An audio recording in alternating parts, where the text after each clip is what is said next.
The Guerin Report, brought to you by Diatonic, standing at Yearling.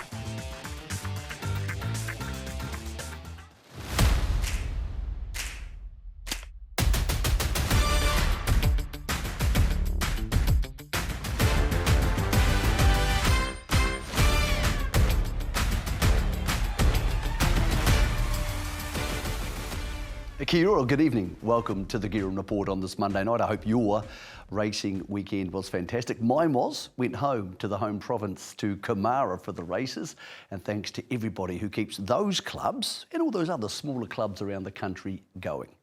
But what happens next in our racing industry is the big stuff. We are on the verge of the 100th National Yearling Sales coming up at the Karaka Sales Complex, run by New Zealand Bloodstock, starting in just under 2 weeks. Starts the day after the Karaka Million.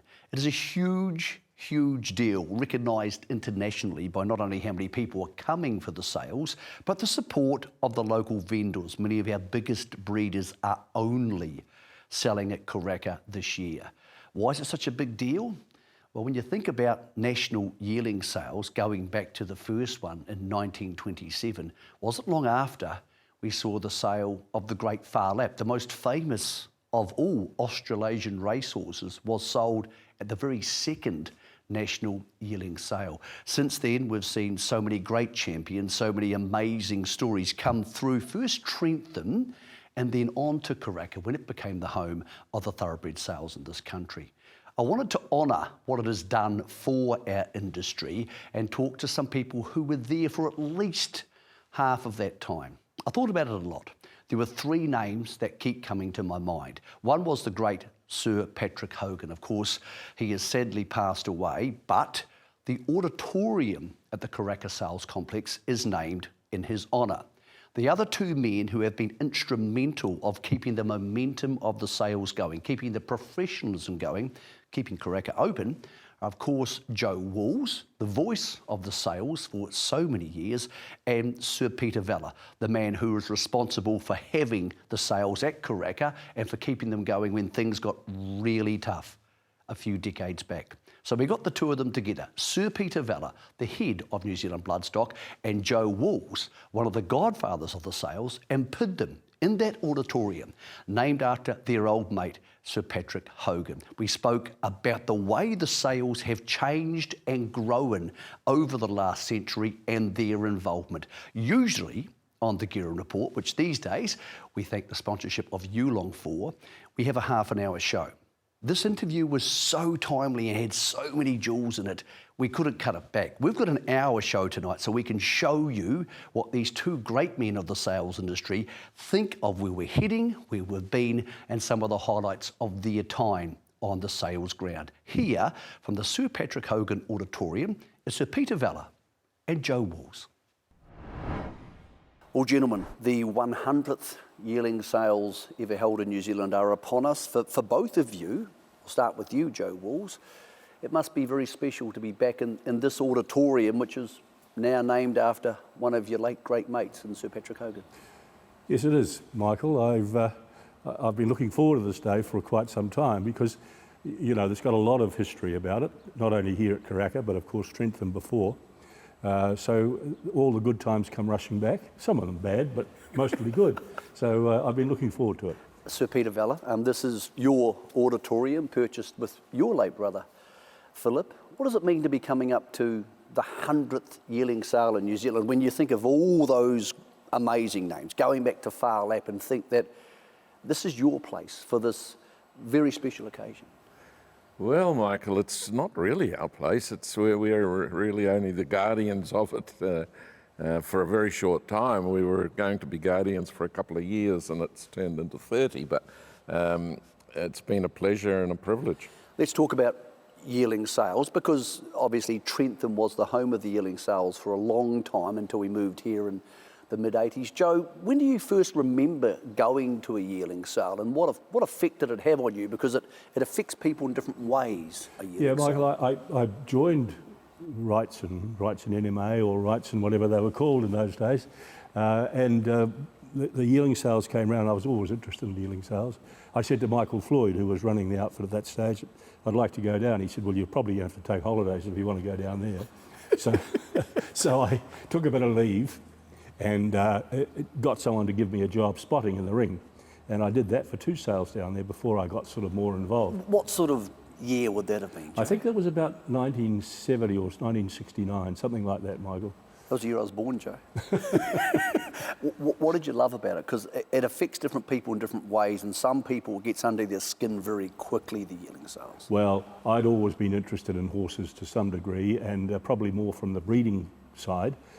So that really made me interested. And I saw this thing reported every year in the paper. I thought, my word, that would be exciting to be involved in that. And that's where I started. I really started because of the excitement. I was really keen on racing, gave me a chance to be at Trentham. And Trentham in those days was the mecca of racing in New Zealand. So it was a great occasion. And, you know, you see all the good horses, the good young horses go through the ring. So Peter, you and Philip would have started coming to yearling sales, and again, as I said, it's a very unusual environment. Not long after you started coming, you actually ended up doing your first bit of business with Joe. I think he was responsible for buying, or advising you to buy, one of your first good horses. Well, indeed. In fact, not just one of them. He was really the architect of when Philip and I decided that we liked racing, and we were racing a few geldings, but we'd take a different angle to it now, and maybe we could get some nicely bred fillies and see if we could race them and blah blah. But unfortunately, we had Joe right back in the early 70s, and he was the architect, and we were grateful that the first yearling we bought at Trentham was a Sir Tristram filly that Joe recommended to us. It was the vet said it'll never race, but we'd already fallen in love with it in the previews, and not only did it race, it was champion 3-year-old, group winner of 6 or 7 races. Won at 1200, 1400, 1600, 2000, 2400, and retired perfectly sound. So it was a really good lesson to us then that Joe was a genius, and not to listen to the vets. I love this place. It's very special to me, as it is to many people in the New Zealand racing industry, but I never got the chance to go to the Trentham sales, Joe. What was Trentham like as a sales experience? Well, Michael, it was actually, the building was an old hay barn. It was built fairly new, but it was an old hay barn, which they put seats in, and the horses came in one side and went out the other. And the place rocked, because it only took about 120 people, but full, totally overflowing, and probably had 500 on some of the great days. So it was a rocking environment. And as well as that, it had a great environment because all the breeders opened their boots and had boot parties, and that's where the whole thing grew up actually. And then of course you had Trentham, the chute was right next door, so you could stand there if you weren't going to the races, if you were at the sale grounds, and you watched most of the races come down past the chute. It was, and Trentham was a great track. It was one of the greatest tracks in New Zealand and maybe Australasia. So it was very exciting. It was great stuff. I think a lot of people wouldn't realise, Joe, something you told me the other day, is that that spark between Asian buyers and the New Zealand bloodstock industry was actually started partially by the Asian Racing Conference being held in Wellington, and some of the delegates for that went to the Trentham sales, liked what they saw, bought some good horses, and that started that momentum. Yes, it did. And I mean, 2 of the horses that came out of there in particular, one was the filly Woodcourt Inn, which was the champion 2-year-old filly, and the other was Darrell's Joy, who was not only a great horse in New Zealand, but raced in Australia and then went on to race in America. So they had a great introduction to New Zealand bred horses, and they kept coming back year on year, and of course they still do come back, not necessarily the same people, but that has grown off that introduction to horses from the New Zealand sales. Far less rustic is where we sit now. It's a remarkable purpose-built facility. So Peter, when do you remember first coming here? Because it feels like the sales grew up potentially once this facility was opened. When do you first remember driving in the gates here? Because it's quite remarkable to think so many people drive past this place and never realise what a gem it is. Yeah, it's true. I can recall coming for the first sale. I can't recall whether I think it was January '88 that I. That was about right, I think, yeah. And it was incredible. It was to be at a sale like that. By then we'd been to most main sales around the world, and this was special. No hills, no ups and downs, and somewhere to park the car, and places to walk the horse, and amazing. Joe, what changed when Trentham became Karaka? What was the biggest change? Was there a change in standards? Was there a change in the way things were presented? Or was that more driven by, for example, a person like Sir Patrick Hogan? Well, yes, I think everyone had to adjust. And of course, there were those that said, oh, it's not like the old days, you know, this is not going to work. And the fact of the matter is that it did work. It worked very well. And it still works very well. It was designed by looking at many of the great sale complexes around the world. And there's not many faults in this. In fact, I think, Peter, there's very little that's changed in those years. Absolutely. You know, it's stood the test of time. And it's, you know, what makes a great sale? You've been to them all, gentlemen, so I'll ask you, what makes a great sales ground? Because I think the trees help and there's a lot of room here. Are they the sort of factors that you want for this sort of facility? Well, I think from my point of view, Peter might have others, but I think from my point of view, the thing that really was commented upon mostly here was the fact that there was so much room to parade a horse and have a good look at it. You go to sale grounds around the world and it's very cramped. I mean, some of our brothers in Australia have got sale grounds you know, that you can hardly turn a cat in. Some of them have been improved, but that was the norm. So this one was really, and has been, the standard, I guess, for many, many years now, and there have been some new ones built, and they all sort of come and have a look at this first to see whether what they should be doing. It's wonderful to have this facility, but you still need the horses.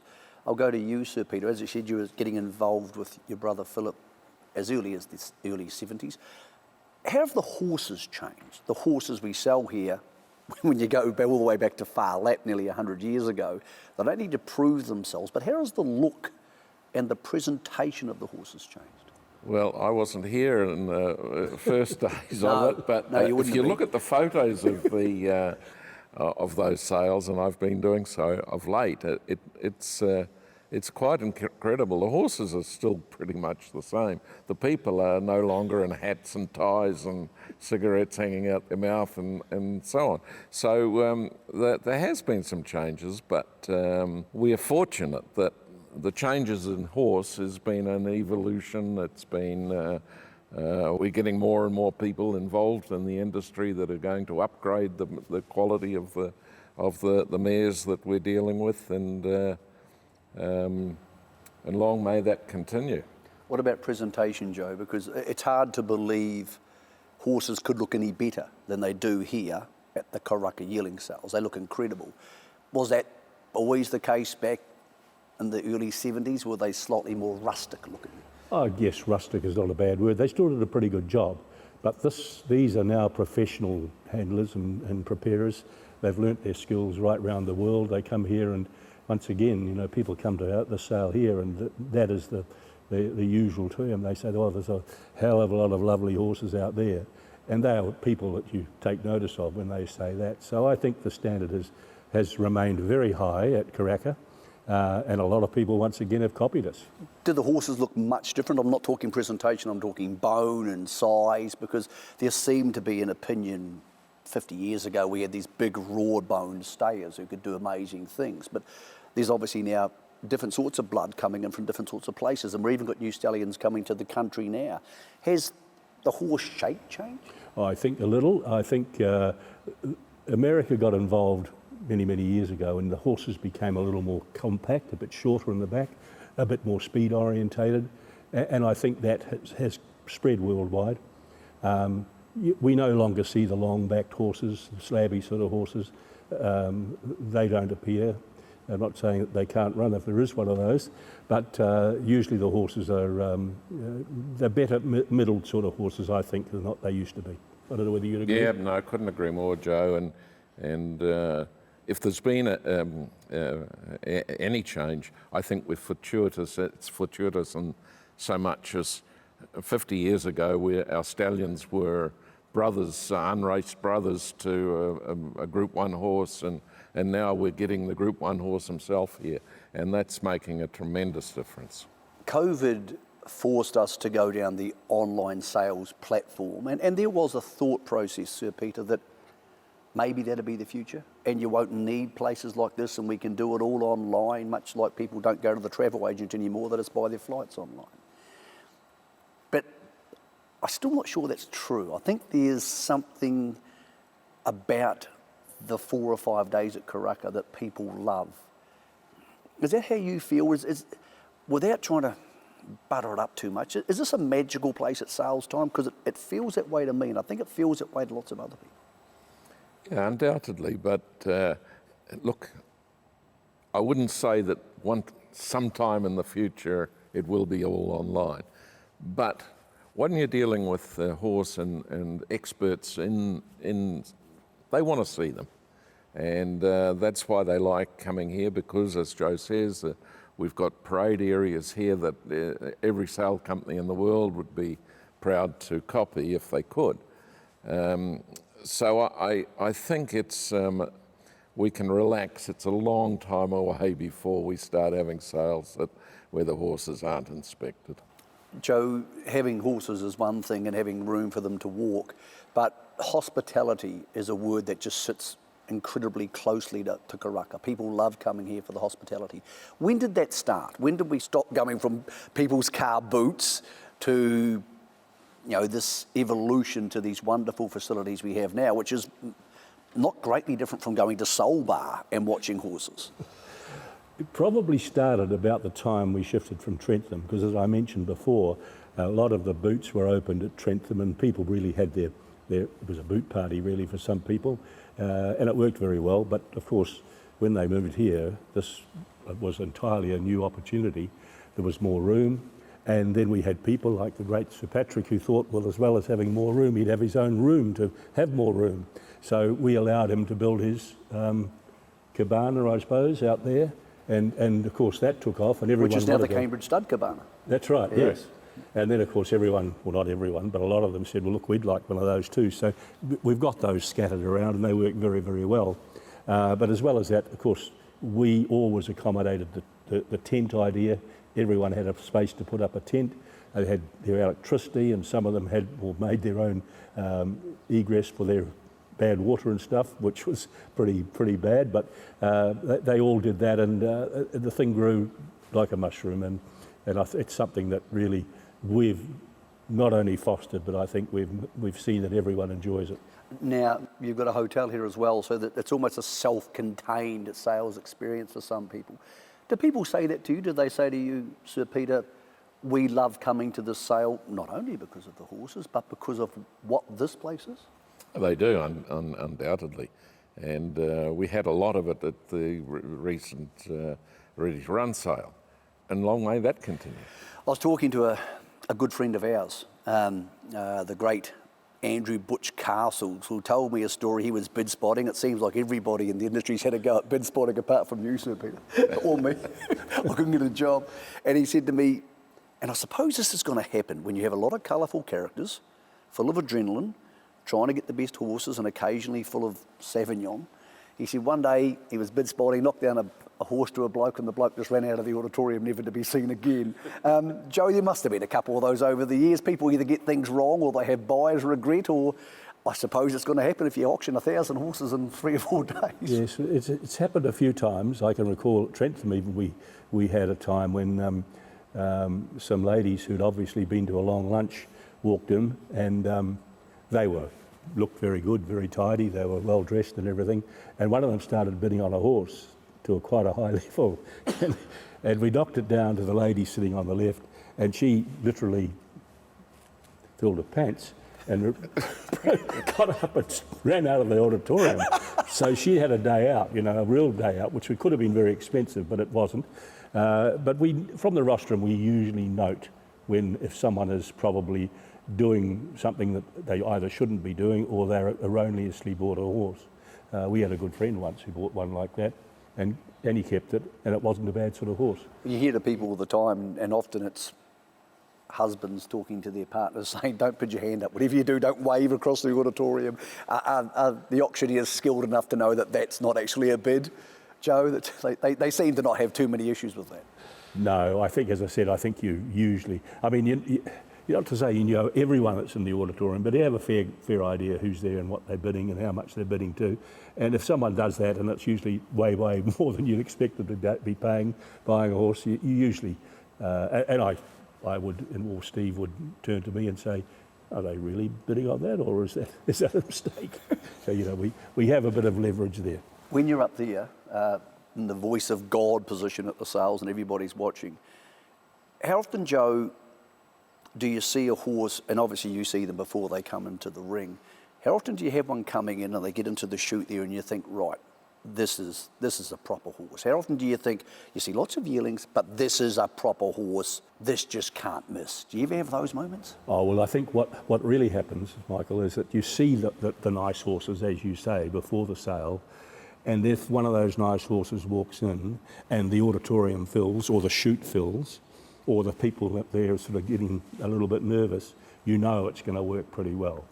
You know, the judges are there, you see all the good judges on the wall, and they're not hard horses to sell at that point. How does it make you feel? Like when that happens, I was here last year when I think one went for 2.6, and it was amazing. You can tell by the crowd, have all come to look at a beautiful type of filly. You just couldn't ask for a better pedigree. Who's got what to start meet? Does she make $1 million plus? You can be the judges here. Where do we start?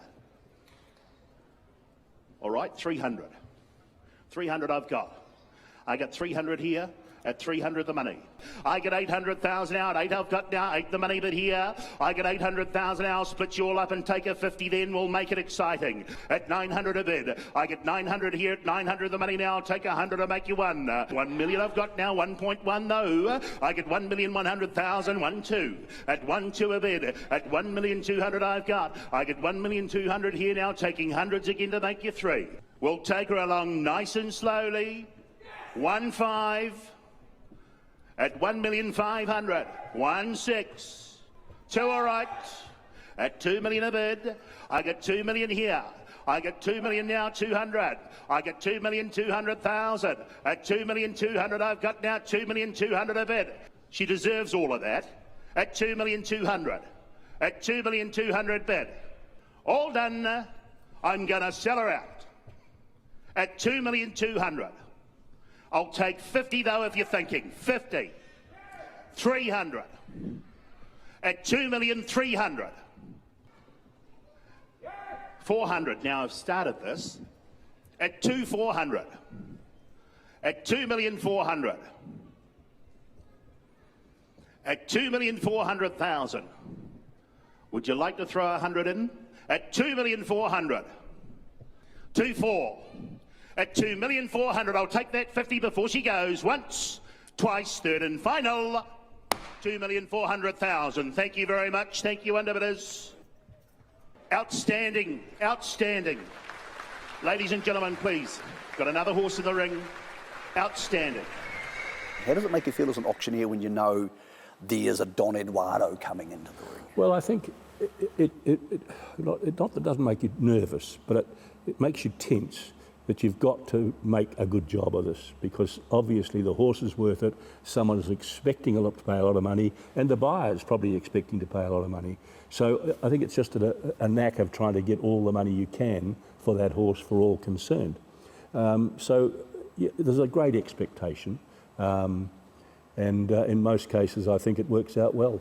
There must be some very satisfying moments, Sir Peter, when people you've known for a long time kick a goal, when there's a moment where they have potentially a life-changing moment here at your facility. I can think back a couple of years ago when Mark and Vicky Baker sold one for 1.6 million, and instantly 100 people wanted to shake their hands. And I'm at 700,000, 800,000, 800,000, not a to 800. She is a queen. If you're thinking about investing in the industry, ladies and gentlemen, you have never picked a better time to be doing it, and she's an investment. 900,000. 1-1. 1-1, and she is for sale. She's a queen. 1-1. $1,100,000 number 1-1. Hannah, I'm waiting for you. Hannah, I'll make you look good, Hannah. I'll take 50. I'll give you 50, Hannah. Just get 50. Hannah, get 1-1-50. 1-2, different place, I take it. 1-2 to Hannah. 1,000,003. 1,000,003. Got 50? 50. 4, Hannah, I never lost faith in you. But 75. 1,475,000. It's like doing real estate. 1,475,000. 1,525,000. What do you say here to the right? Here's the gavel that's coming up. She's had a time. You're going to miss her. You're going to miss 50. Go 6. Make it yours. 1,550,000. At 1,550,000, and I sell her right. You're out up top. I sell her. 6. At 1,600,000, here's the gavel, and I sell up, I sell her out, I sell her down below to James's call to 1,600,000. You're out for 1,600,000. Well, thanks for the hand. 1,600,000 down left. Peter Mooney, the buyer, 1,600,000. How does that feel when people you deal with, and you deal, a lot of money comes and goes between the two of you, when you have that moment where you know that this really means something to their life? Yeah, it's wonderful. It's what it's about. It's what you're hoping for virtually every time a horse comes in the ring. You hope someone's going to be happy, a buyer and a seller. And there's nothing better than when it works out that way. What's it like being here? The 100th sale just around the corner. You have your pink caro tent. You don't spend the whole day at the sale. Sometimes you go across to the little house and you watch someone lie. Or have a fiesta. Give your feet a rest. What's it like to be here, though, on those days, and you see so many old friends and so many new friends and so many people from different countries coming here? It must be a remarkable feeling to think this thing attracts people from all over the world, let alone the audience watching online or on television. Unbelievable, yeah, but it's amazing, and this year will be no different. And in fact, this year we are getting people that have been promising to come for a long time, and they are coming this year. So look, fingers crossed. Okay, I'm not sure how this is going to go, because I know this how it's supposed to go in my mind, but I know you're not going to stick to it, and you're the godfathers of the industry, so we're not going to impose too much on you. You first, Joe. In your time in the industry, who are the 3 best judges of yearlings you've seen? I say 3. We'll see how this goes. You say 3. I won't go a lot more than 3, but there'll be more than 3, because I go back to the days of Bart when he was in his heyday, and also Tommy Smith.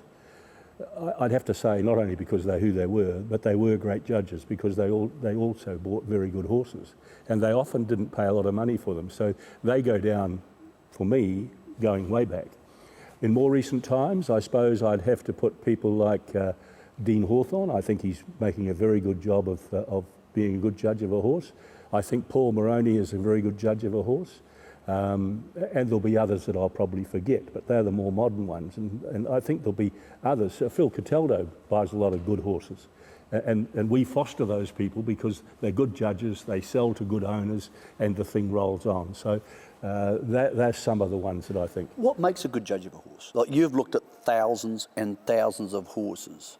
What are some of the key factors, whether it's a personality trait, whether it's research, whether it's experience? What makes a good judge of a horse? I mean, if they walk past you, they've got a good walk, they swing into their walk, they've got a good eye, they've got a good temperament.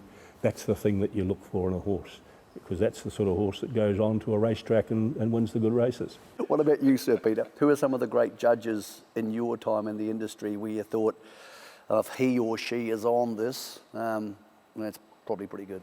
Look, there have been so many, but I don't have to go far from where I'm sitting, because Joe is undoubtedly one of the greatest judges that I've ever encountered, and I say that from experience. You know, when we asked Joe in the early days to buy us some broodmares, he bought 2 or 3, and all ended up breeding group winners for us, and families that that we still enjoy today. When we moved on to buy yearlings, our first three were the Vice-Regal filly that went on to be Richborg, that went on to be the mother of Romani Conti and the grandmother of Ethereal. And those sorts of things aren't flukes, you know.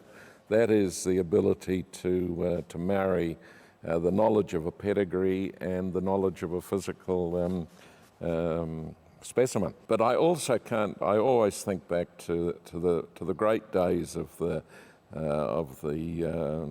Jim Maloney's and Jeff Murphy's and Neville Beggs, and of course they were wonderful. They could stand and look at them coming into the ring and fall in love with them. Was that old school horsemanship, or is that a different thing from horsemanship? Because some people can be very good trainers and they're not very good at the yearling sales, and there's some people who you name, Joe, who I wouldn't want training a horse with me, but boy, geez, they can pick a yearling. Oh, absolutely. Well, you know, I think if you look at the creme de la creme, they can do everything. Question for you, and we'll segue this to you, Sir Peter, but what's the best horse or best horses or horses you fell in love with that you knocked down, Joe? Because you obviously have put the gavel down on thousands of horses. Is there some you look back on and you think, gee, that's pretty cool? Well, I started to sound ancient, I suppose, but I remember a horse called Bozam from Colin Stewart at Cambridge. He had the horse in a paddock outside behind the cowshed, and I fell in love with him. He was just a well-balanced horse. He was by Zamazan, who was a good sire, and he went to the sales. He didn't make a fortune, but of course Bart bought him, and he turned out to be a very good racehorse. So that's going back. I guess more recently, what have I fallen in love with? So You Think was a lovely horse.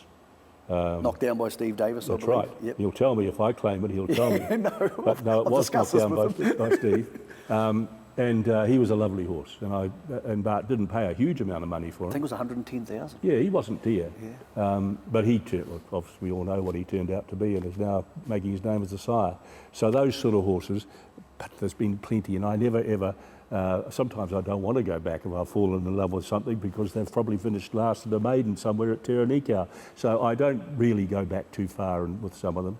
They're all there if I care to look for them. There's so many great names. I was talking to Steve recently and he mentioned knocking down So You Think and Octagonal, which are institutional names in our industry. Do you have one, apart from the Pencaro horses, of course, where you thought, wow, that was an incredible moment, or I've loved what this horse has done since? Because I think when people say Karaka sales, it means different things to different people depending on what generation they're from. Yeah, look, there's always, every sale, there's something that sticks in your mind. But I suppose when we had a $3.6 million Don Eduardo that went on to win a Group 1, it sort of completed the cycle, and that's always stuck with me. At 1,650,000, I'm going to sell him. At 1,700,000. At 1,700,000, I'll take another 50,000 on him. At 1,700,000 now. At 1,700,000, the bidder's right side. At 1,700,000. At 1,750,000. At 1,800,000, and 1,850,000 is at the top. 1,800,000 is in the seats. 850 at the top. 1,850,000 standing. At 1,800,000, 1.9. At 1.9 million. At 1.9 million right side. 2 million now. 2 million is here. 2.2. At 2,200,000. At 2,200,000 now. At 2.2. 2.3 is it? 2,250,000. At 2,250,000 now. At $2,500,000. At 2,500,000. 2.55. At 2.6 now. At 2,600,000 over there. At 2,850,000, I'm going to sell him. Can we go again? At 2,850,000, we're all enjoying it. At 2.85, 2.9, at 2.3 million. I've got 3 million now. At $3 million buys him. At $3.2 million. At 3,200,000. 3.3. At $3,600,000. We haven't spent anything yet. At 3.6 that way. At 3,600,000. Done. All done.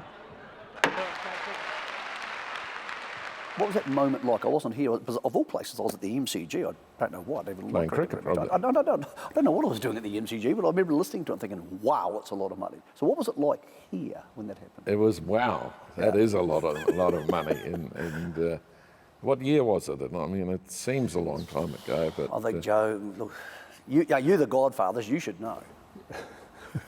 Thanks for putting that on us. So, Don't worry, we'll know by the time the show goes to It's hard for me to remember what my birthday was. What about magical moments? What were some moments here where the special days or special things happened? Because you do get days when the sales ground feels like it's electricity bouncing from one person to the other. Well, we feel that every sale, you know, and it's... Is it like that when you come here on the Sunday morning after Karaka Millennium? Does it genuinely feel like, for you, a golfer going to the Masters? Is that how it feels? Like there's that buzz? Absolutely, it's nervous. You've got so many things to worry about. There's no shortage of things to keep your mind active. Because, you know, it is a unique business. We're going to try and make happy a seller and a buyer, and it's very unique in that regard. What was it like, Joe, when you would come here, you've done all the research, and then you're walking up those back stairs to the rostrum for the first time on day one? What was that feeling like? Did it, without sounding corny, did it feel a little bit like a football player going out for a big game? Oh, yes, I think it did, because I think all the work had been done. The horses were all here, the talk was all good, the people that we want to buy them are all here, and I think in some cases they were talking money. And I think those things did make me nervous, but it's expectation, I think. And as I said before, you really have to pull your big job out and make sure that it all happens and all happens well for all the people involved. So it's expectation, it's good expectation. The sales have been an enormous part of both of your lives now for 50 odd years, but obviously we carry the torch of 100 years with us into a couple of weeks' time. What does it mean to you, Joe? What does it mean to have got to this historic number and all the memories that must come flooding back? And what will it mean to you to come here during the sales knowing that you personally have been such a huge part of the story? Oh, it makes you proud. And I think, you know, I look back and think, well, all those years that you hoped that you'd get into a business you enjoyed, I've been a lifetime in it. I've done nothing else in my life. So it's been a very enjoyable trip, and I still, maybe I won't get to the sale all day, every day, but I'll still be there watching it online, and I get glued to it and watch it the whole thing. So it's still enjoyable. It still has a buzz for me. What about for you, Sir Peter? In a couple of weeks, you're going to be hosting so many friends and people you've done business with on a very, very special occasion. What does what's around the corner mean to you? Well, it's been a great responsibility to get to this point, and it would have been impossible to think 30 years ago that it was going to be 100 years, and it's exciting, and I hope, you know, when you look about and you see the young ones coming through in the industry now, I'm enthusiastic. It's not 100 years goodbye, it's 100 years hello. We're moving on, and it's the industry's good. There's some wonderful people out there, and it's going to get better. Okay, you two gentlemen, two of the godfathers of the industry, have knocked down champions, have raced Caulfield and Melbourne Cup winners. So I'm going to ask you for some advice for our viewers at home. Joe, we'll start with you. After all these decades and thousands of horses, what advice would you give somebody coming here in a couple of weeks' time to buy a horse? And I'm talking about the process of buying an actual horse. What have you learned? I think the most important thing, Michael, is to take some advice. There is plenty of advice out there. Get the right advice. I mean, if you're involved with a trainer, take every ounce of advice you can from him, particularly if he's going to get the horse, because he's going to have to get up every day and look at the damn thing. So you want him to be very happy with it. And I think you need to obviously take advice from a vet or something, although, as Sir Peter said, you know, sometimes you don't need that to buy a great one. But I think it always pays. Obviously, they're all tested pretty well these days anyway. But I don't think you can take too little advice at times, although it can be a bit confusing. And I think, as I said before, look at that horse, and if it's good to your eye, it does the things that you would like, and it's not a mad thing, then have a go at it. So Peter, what about you? What have you learned? And you don't go to yearling sales here, you've been to yearling sales all over the world. What have you learned in that 40, 50 years of buying horses that are, don't do this, try and do more of this?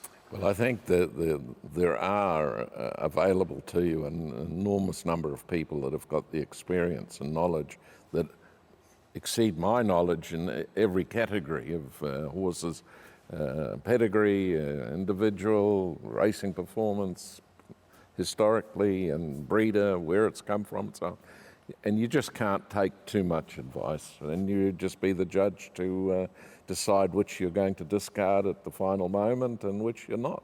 And that's the way to get it. Like Joe, are you a first look man? If they come out of the box, do you usually know pretty quickly? I mean, confirmation aside, whether, this has got it. Yep, I'm a pedigree man, so I can talk myself into anything that comes out of the box. If the pedigree's good, I don't care. But look, that's one way of looking at it. Gentlemen, a lot of people have helped us get to this moment which is upon us in coming weeks. You are two of the people who have done the most to get us here. On behalf of the industry, thank you. I look forward to seeing you both at Karaka for what is the 100th yearling sale. Of course, 40 or so of those have been here. So a real pleasure to have you both along. Thank you very much for taking the time to talk to our audience. Gee, I enjoyed that interview. It's a privilege to talk to all of the people we get to interview on the Guerin Report every week, but to talk to two of the greats of the sales industry with that knowledge in that same interview was a real pleasure. So thank you to Joe and to Sir Peter for their time. Of course, the sales will be covered on NZB and on free to air, so you can watch them. One little warning, they are pretty addictive. One of the stars of that coverage should be a horse you've seen plenty of times on this show in the last 18 months. Cambridge Stud gave us a foal to follow a year and a half ago. His name is Little Mickey G, and he is now at the parade stage. So here's our boy by Sort of State, the half to Chow Wolf. He's all grown up, and he'll be heading to the sales, and Brendan Lindsay, Sir Brendan Lindsay from Cambridge Stud, is going to allow us to mic him up as this horse goes through the ring. Here's how you can follow what's going to happen next, because there's a lot going on, because of course we have the races into the sales. Okay, Sunday coming up, this Sunday the 18th, the yearlings start to arrive at Karaka, and then lots of the buyers and the people, the agents, the trainers will start inspecting them predominantly on Monday. Then on Wednesday we have the barrier draw for the two Karaka Million races, the 2-year-old and the 3-year-old, and the fields for the rest of the meeting, including the Sistema Railway, will be released. Live coverage of that barrier draw from Karaka on trackside on the Wednesday morning. Then a special running the numbers for the Karaka Millions meeting, 8 p.m. that night. Thursday on the morning, 90-minute special, the form team picking apart all the fields. The markets will be open and trying to find you a winner. The leg up team will do the same thing, different people on the Friday morning. Then Saturday, we all go racing off to Ellerslie for one of the great days on the New Zealand calendar. If you haven't got your tickets yet, ellerslie.co.nz. Now the sales start on the Sunday. It's a slightly different format. We have 2 days of book 1, and then there's book 2, which is on the Tuesday. Now the reason that's changed is having the sales Sunday, Monday and Tuesday means the trainers from Hong Kong and those from Australia can stay for pretty much book 1 and book 2, which is kind of like book 1.5. And that puts more horses in front of them with the potential for higher prices before they have to head back to their own countries for the Wednesday race meetings. Coverage on weigh-in on the Sunday and with us on the Guerin Report on the Monday night, including our little boy heading through the sales ring. It said book 2's on the Tuesday, so that's an extended version of book 1. A lot of horses in book 1 and 2, longer days. All that coverage, of course, on NZB, on their Facebook page, and of course on Freeview. And then we have a break on the Wednesday. Thursday we head to the Karaka Summer Sale. Shorter catalogue there, 160 horses in the book. That was what used to be book 3. but has been a very popular sale in the last couple of years. All of that coming to you on trackside. There'll be huge coverage on Love Racing, the New Zealand Herald, Sport Nation. Everybody here and our team is going to be doing their best, along with NZB, of course, to make the sales part of your life. Talking about the Karaka Millions, let's go to one of the superstars of world racing. Damian Lane is confirmed to come to the meeting, as is Craig Williams. Now, here is Damian's book. We got this morning from his agent, Dean Hawkes. Dean telling us he'll be on the favourite for the Karaka Million in Torture. So that's a big, big engagement. Damian Lane on Torture. We'll talk more about her shortly. He's on Argo, the plunge horse from the Living Classic in the Cambridge Stud colours. He's on Checkmate, who's equal favourite in the Aotearoa Classic, sponsored by Elsdon Park, and Espionage, the former Australian horse in the Group 1 Sistema Railway. Cambridge Stud Almanzor Trophy, he's on Marshy's horse, To Cap et al. And in the Hong Kong Jockey Club Whirlpool Joe Giles Stakes, Moving Melody. So some really big names there for Damian Lane. We'll talk about Craig Williams' books of rides coming up shortly. Now, back to the sales. NZB realise this is a huge deal. They have so many people coming from overseas, but they also want to give people like you at home the chance to remember some of the great horses over the last 100 years. They have put out this book. Now, in it, they have chosen just one horse, one special horse for every single year of the sales. Some of them are household names. Far Lap is in here, so is So You Think, so are so many of the great horses that we've all watched together over the years. One horse per sale. In this book, you can buy at nzb.co.nz. It is magnificent. Again, a warning, I opened it and couldn't put it down. And they're also putting out a coffee table book, something a bit more official about the people and the horses involved. Good on NZB for recognising this is a big deal and giving racing enthusiasts and breeding and sales enthusiasts, sometimes they're different people, the chance to remember some of those great horses of yesteryear. Again, go to their website. It's also the place to go for all the updates and media on certain horses.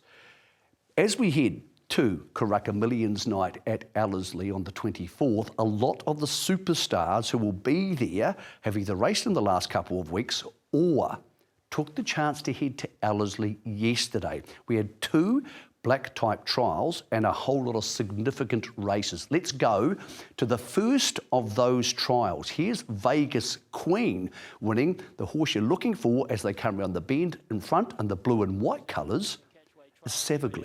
Savagly over on the inside, tackled and headed now by In Haste. 2 lengths away, Sacred Satono. Vegas Queen is next. Further back in the field to Mary Shan from Belle Cheval. My Lips Are Sealed and I'm All In.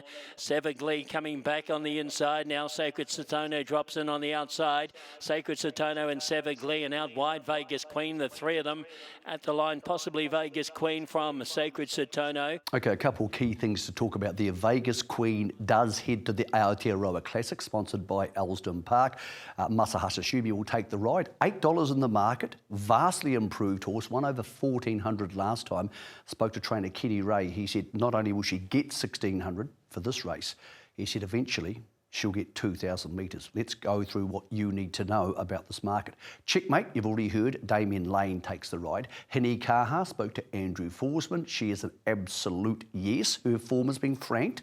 Last time, she beat Queen Zoo, who of course has come out and subsequently won a Group 2 mile at Ellerslie. Craig Grills will ride Hini Kaha. Spoke to Terry Henderson from OTI Thoroughbreds this morning. Nobilis, who was luckless at Melbourne on Saturday. It's still coming. It arrives in the country this weekend for the Price team, so looking forward to having it here. And Kieran Ma is sending across Silver Wedding, which is owned by Sir Brendan and Lady Jo Lindsay. So Silver Wedding coming for Kieran Ma to Karaka Million Night. She's a Dealer is a definite starter, speaking to Robert Wellwood, and so is Smart Love. So Lance and Andrew have Smart Love and Checkmate in this race. Very, very even market, but all of those horses in the market are a yes. Let's get on to the second of the black type trials we saw before the first race at Ellerslie yesterday.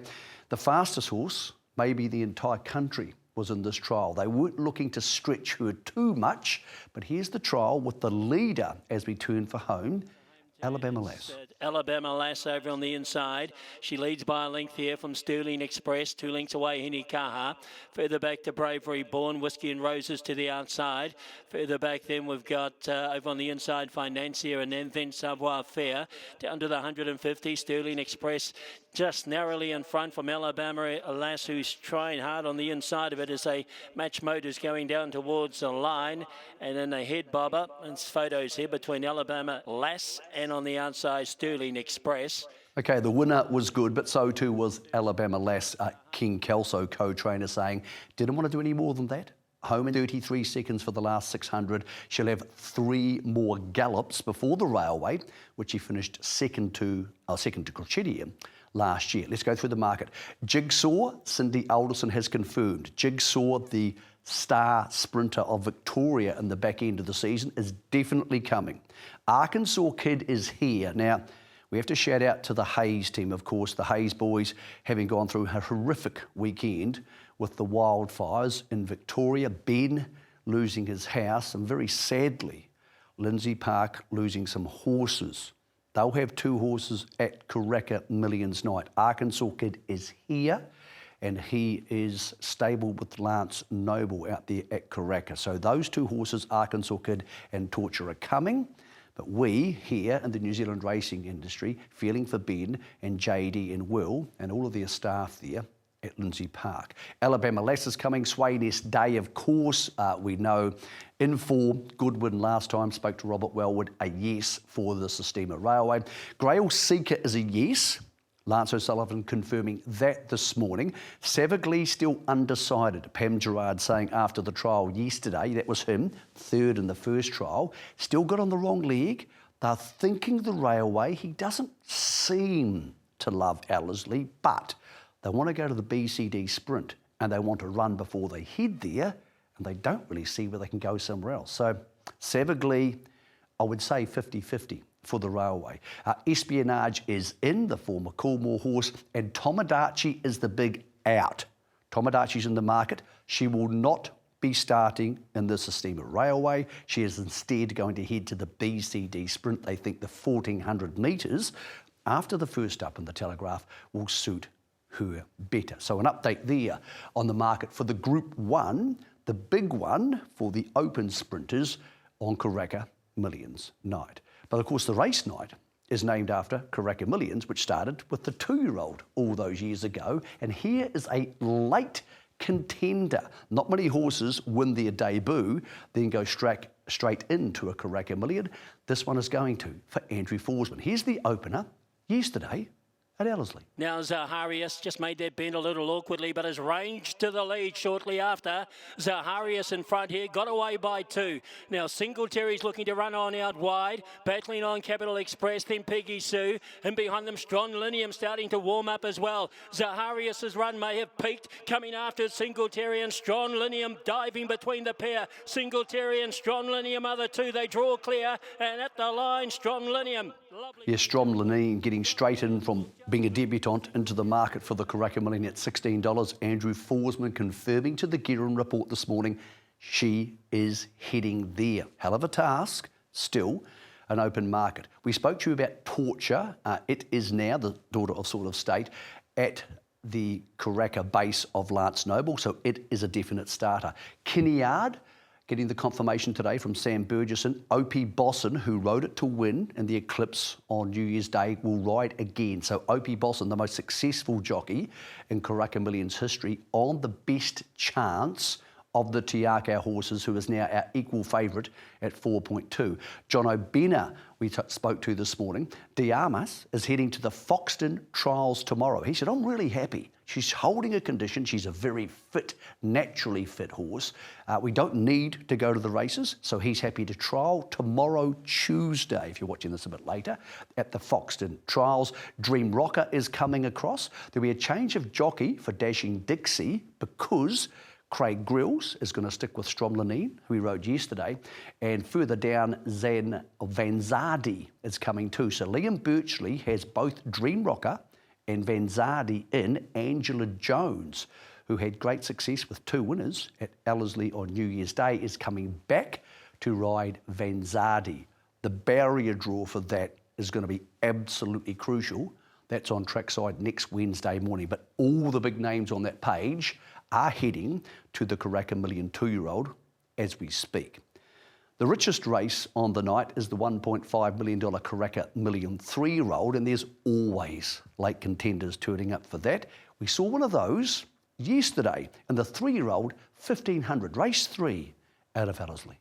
Oberon, the leader from That's Gold, out wider Empirical. Miss Ziggy in behind them now looking for a way through. So is Chilling Out. Fat Cat in the meantime looks to run on down the outside as they get to the 250. That's Gold made the lead. Looking to come out after it now, Miss Ziggy. Also winding up, Chilling Out wide. That's Gold in front, Miss Ziggy, Chilling Out. Battling on also Fat Cat and Oberon. That's Gold, Miss Ziggy and Chilling Out. Chilling Out has got it and won the race on the line. Isn't she a big, beautiful filly, the daughter of Savabelle? Chilling Out again, wins on a Sunday into the market around the $16 mark. But this is an awfully tough Karaka Million 3-year-old.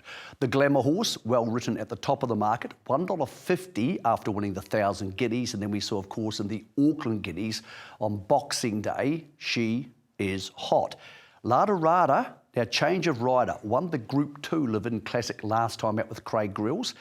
Craig Williams comes across from Victoria. He rode her, of course, last year to win the Karaka Million 2-year-old, so that would have been jacked up in advance. If you're coming, Craig, here is your ride if she's going any good. She's going good, okay. She's at $4, and Willow will be back on La Dorada. Affirmative actions in the market. Pam Gerard telling us that both Affirmative Action and Romanoff, who was a bit disappointing but had no luck in the Live-In Classic, are both definitely heading there. There could be some news later this week around Affirmative Action and a potential slot in the NZB Kiwi. Lollapalooza will head there. Opie Bosson confirmed for He Who Dares. And of course, as we saw earlier, Argo gets Damian Lane. So good, deep, black type race for the 3-year-olds, $1.5 million for the Karaka Million, and a gigantic pointer to what lies ahead for the NZB Kiwi.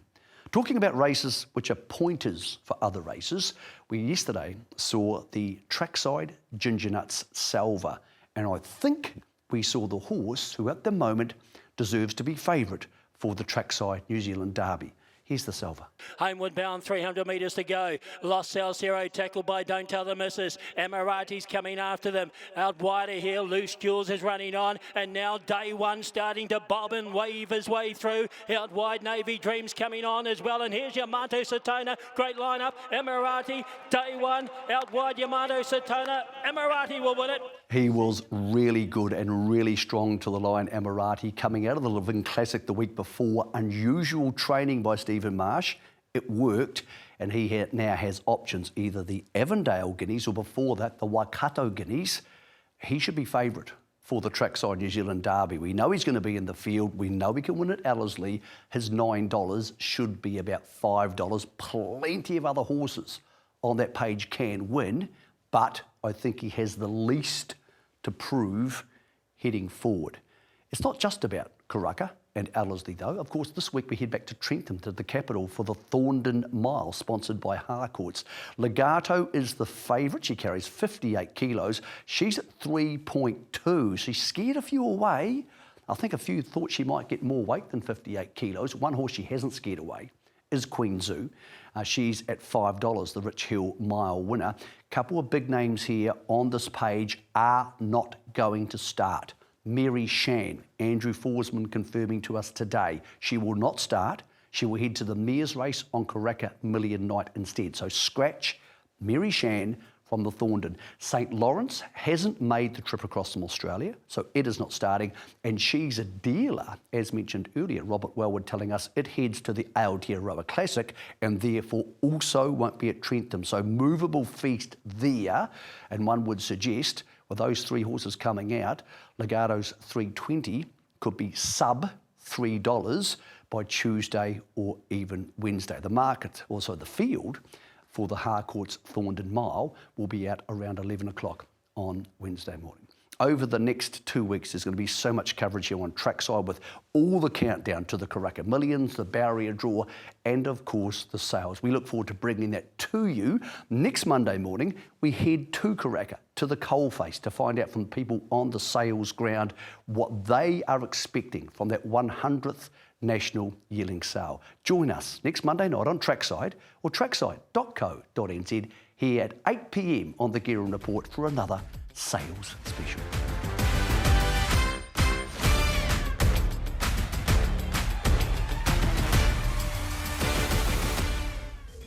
The Guerin Report brought to you by Diatonic, standing at Yearling.